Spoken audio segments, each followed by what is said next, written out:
slips, trips, and falls. And which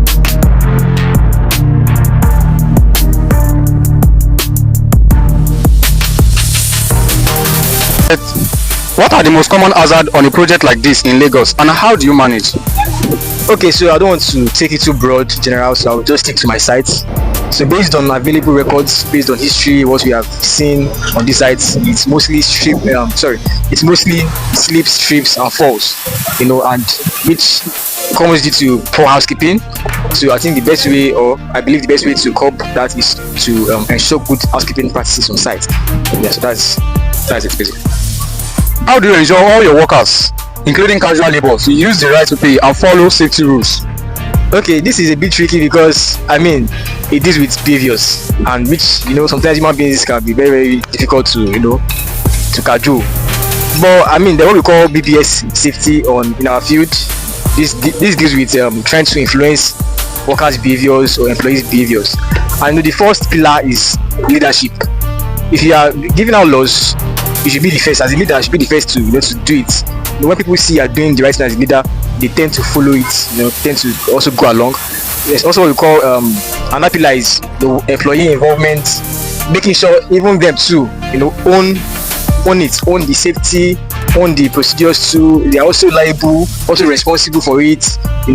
That gives them the sense that me too, I'm actually responsible for this too. And there's what we call reinforcement too. And there's positive, there's negative reinforcement too. Positive one is this with rewarding good behaviors on site.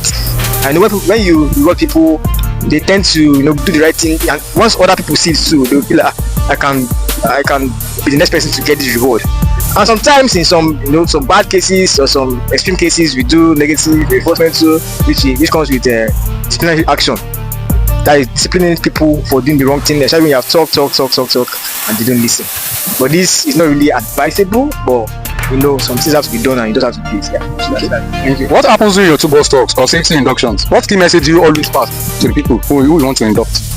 Okay, so for let me say the induction, I usually start with asking them a question, which is what do you want? What is your goal here? What are you coming here to do? Most of the time they come and say they are coming to work to gain money, and I always follow up with the question too. Okay, from your life and the money, which one is more important? Most of the time they say your life. So this is also part of the trying to influence behaviors.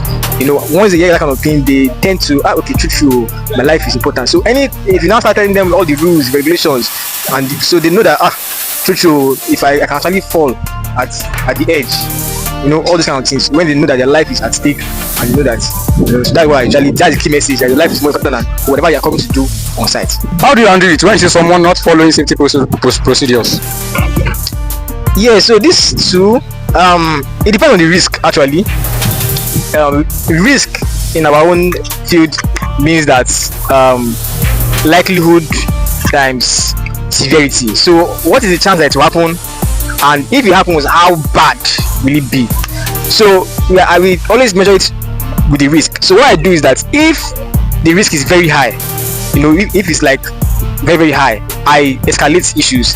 There was a time that on this, you're working at heights where there was an open edge on this site, and the steel workers, no harness belt, no PP, nothing. I saw that, and I took the picture. I talked to them, they didn't listen to me.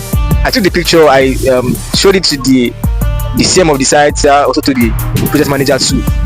So and the things, something was done about it. So you escalate issues basically once the risk is very high, and it's something that is very low.